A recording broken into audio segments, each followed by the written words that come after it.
देश भर के कार्यकर्ता यहाँ आए हैं। कई राज्यों में जैसे त्रिपुरा है, त्रिपुरा के लोग भी हैं, अरुणाचल प्रदेश है, नागालैंड है, मेघालय है, इन राज्यों में गो रक्षा के कोई कानून नहीं है, लेकिन सेंट्रल लॉज हैं जो पूरे देश भर में लागू होते हैं। तो हम अपने वक्तव्य को केंद्रीय कानून तक सीमित रखेंगे जो सबको जानना चाहिए। पशु क्रूरता निवारण अधिनियम 1960 ये कश्मीर से लेकर कन्याकुमारी तक लागू होगा, अटक से कटक तक सब जगह लागू होगा। पूरे भारत में पशु क्रूरता निवारण अधिनियम 1960, prevention of cruelty to animal act 1960, और according to prevention of cruelty to animals act 1960 किसी भी जीव जंतुओं के प्रति किसी भी तरह की क्रूरता करना, और उसमें क्रूरता का डेफिनेशन इतना ब्रॉड है कि हम चाहे तो किसी भी दशा में गौ माता को बचा सकते हैं। कई बार ऐसा होता है कि गौ माता को जो वाहन पर ले जाते हैं उनको ले जाने का नियम क्या है, तो इसके लिए जो prevention of cruelty to animal act 1960 में ट्रांसपोर्ट ऑफ एनिमल रूल्स 1978 में इंट्रोड्यूस हुआ। उसमें हुआ कि no goods vehicle shall allowed to carry more than 6 cattle, कोई भी मालवाहक गाड़ी 6 से अधिक मवेशियों को परिवहन नहीं करेगा, और प्राय ट्रक मुझसे ज्यादा मिल जाते हैं। 2013 में वो संशोधन और ज्यादा ब्रॉडर हुआ, उसमें कहा कि no goods vehicle shall allowed to carry live, यानी you have to obtain a specific kind of license for the transporting of animals।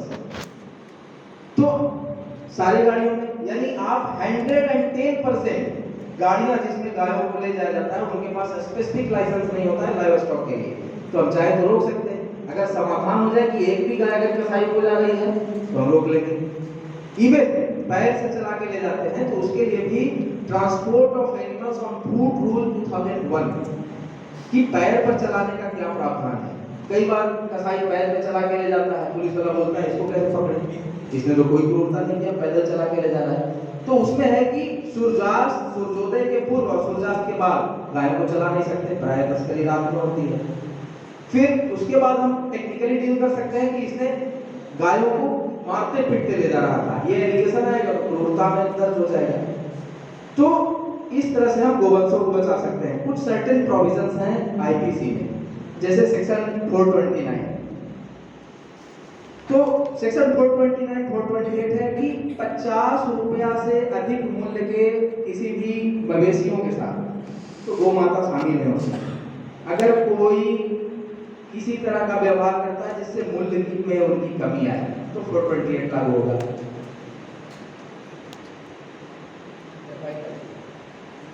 अब 2 मिनट समय लेंगे, क्योंकि ये कानून का विषय काफी व्यवहारिक और विशद है, तो हालांकि इस विषय के साथ न्याय नहीं है, लेकिन हम आर्टिकुलेट कर देते हैं 2 मिनट में जो कार्यकर्ताओं को पता होना चाहिए। तो ये मोटा मोटी है कि हम लोगों को रोक लेना है, रोक के उनको गौशाला तक पहुंचाना है। केवल गौशाला तक पहुंचा देना ही जो है एनफ नहीं होगा, दैट इज नॉट एनफ। उसके बाद हमें कोर्ट में भी परसू करना चाहिए। अभी एक नया रूल्स आया है जो सारे लोग नोट कर रहे हैं, prevention of cruelty to animals, care and maintenance of case property animals rules. Prevention of cruelty to animals, care and maintenance of case property animals rules 2017। और हमने बिहार में इस वर्ष एक गौशाला को 13 लाख रुपया तस्करों से रिकवर करके प्राप्त करवाया है, और एक में 30 लाख रुपए का आदेश अभी 10 दिन के पहले आया है। ये प्रोविजन है कि अगर ट्रक के साथ पकड़े गए, यूपी में प्राय हो रहा है कि ट्रक जो है फोरफीचर कर लिया जाता है और वो सारी राशि कलेक्टर साहब के यहाँ चली जाती है, लेकिन ये नहीं है। According to this rules, truck shall be forfeited in the favour of the state और whatever and the cost recovered from the forfeiture of the trucks shall be reimbursed to the gaushala. वो जो भी ट्रक के साथ गाय पकड़ी जाती है, तो इस रूल्स के तहत वो ट्रक का मालिक, ऑनर या कोई भी एक्यूज्ड पर्सन लायबल होगा cost of care and maintenance के लिए, और उसको रिलीज कराने के पूर्व गायों के भरण पोषण की राशि मैंडेटरी रूप से देनी होगी। और ये भारत वर्ष के सारे जगहों में लगभग ये लागू होने लगा है।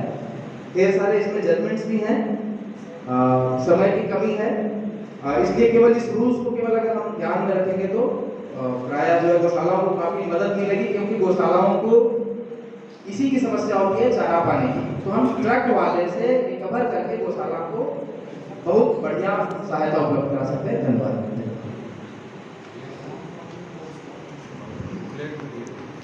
धन्यवाद भाई शेखर जी। भाई शेखर जी जो है पटना हाई कोर्ट में जो है वकालत करते हैं, सुप्रीम कोर्ट में भी जो है केसों का वो करते हैं।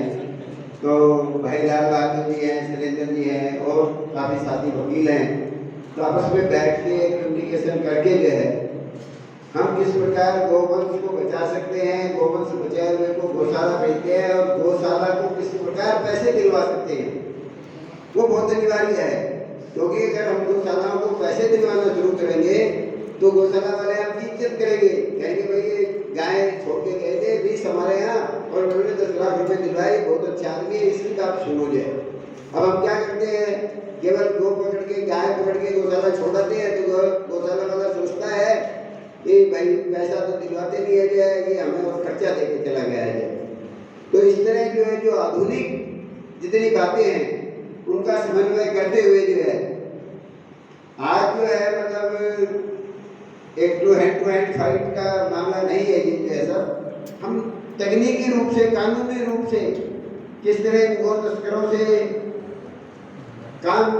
इनका काम का खत्म कर सकते हैं और अपने गौवंश को बचा के किस तरह जो है गौशाला में भेज सकते हैं और गोचारण का किस तरह मुक्त करा सकते हैं और गोचारण मुक्त करा के किस तरह वो आगे उसका उपयोग जो है गौ सेवा गौ संवर्धन के लिए कर सकता है, ऐसी उपयोगी जानकारी भाई शेखर जी ने दी। उसका हम कार्य रूप में जो है आने वाले दिनों में जो है प्रयोग करेंगे, ऐसी मुझे आशा है। अब हमें 2 दिन हो गए हैं, काफी सत्र जो है हमारे इस विषय में हुए। किसी भी कार्यकर्ता का अगर कोई जिज्ञासा है, कोई प्रश्न है तो भाई हमारे माननीय अध्यक्ष भाई प्रसाद जी बैठे हैं, माननीय दिवेश जी उपाध्याय बैठे हैं, जो हमारे संगठन के जो है वो सेवा प्रमुख है जो है, और भाई गोपाल सुतारिया जी हैं। तो आप जो है मतलब उन प्रश्नों को रख सकते हैं, जो है लिख के भी दे सकते हैं, तो मैं क्रम से उनको लगा लूँगा जो है, और जिस क्रम से वो आएंगे उनका सबका समाधान होगा जो है। एक एक करके आएंगे, जिस बंधु ने कोई प्रश्न करना है यहाँ पूछेंगे जो है हमारे ग्राम के गौ रक्षा प्रमुख जो है आइए। बहुत संक्षिप्त प्रश्न बहुत संक्षिप्त में रखेंगे जो है, ताकि उसका उत्तर देने में जो है कोई जो है वो ना हो जाए।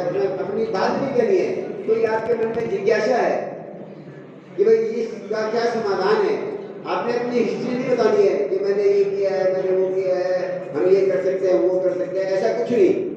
आपका सीधा सीधा प्रश्न और उसका सीधा सीधा समाधान, केवल उन्हीं बातों में ध्यान देना है। जो सीधा प्रश्न नहीं करेगा उस कार्यकर्ता को मुझे क्षमा करें, मैं अलाउ नहीं करूँगा। एक तो जो प्रश्न है कि गोचर भूमि है अभी दबंग लोगों ने अपने कब्जे में ले रखी है, इसे मुक्त बिना किसी झगड़े के और बिना सामने कैसे मुक्त हो सकता है। एक दूसरा ये है कि पूरी समय बताइए कानून के बारे में, और भाई साहब ने बताया गोचरा के बारे में कोई पुस्तक उपलब्ध हो जाए कैसे। इसके लिए सुप्रीम कोर्ट का एक फैसला शशांक से आप मिलिएगा, ये कानूनी रूप से उसको कैसे मुक्त कराया जा सकता है, इस बारे में शशांक जी आपको उस कानून को और जो फैसला वो देंगे। और गोचर भूमि पर न कोई निर्माण हो सकता है, न उसका भू प्रयोग बदला जा सकता है, ये स्पष्ट है। और किसी के प्रश्न है संगठन से संबंधित भी प्रश्न है तो आप पूछिए, माननीय दिनेश जी हैं यहाँ आके बैठ जाइए, गंगा प्रसाद जी को पूछा है तो मालवा प्रांत इसका उदाहरण है। उन्होंने वहाँ के कार्यकर्ताओं ने गांव के किसानों को समझाया कि आप जो है गोचर भूमि का सेवन कर रहे हैं, जोत रहे, उपयोग कर रहे हैं, और गाय सड़क पर घूम रही है, और जब गाय खेत में आती है खाने को आप डंडा मारते हो। गाय की जमीन आप उसको जोत रहे, लाभ ले रहे, और जब खाने चरने के लिए आती है आप डंडा मारते। शहर को कोई स्मार्ट सिटी बनाना होता है, लंबे काल तक किसी का घर हो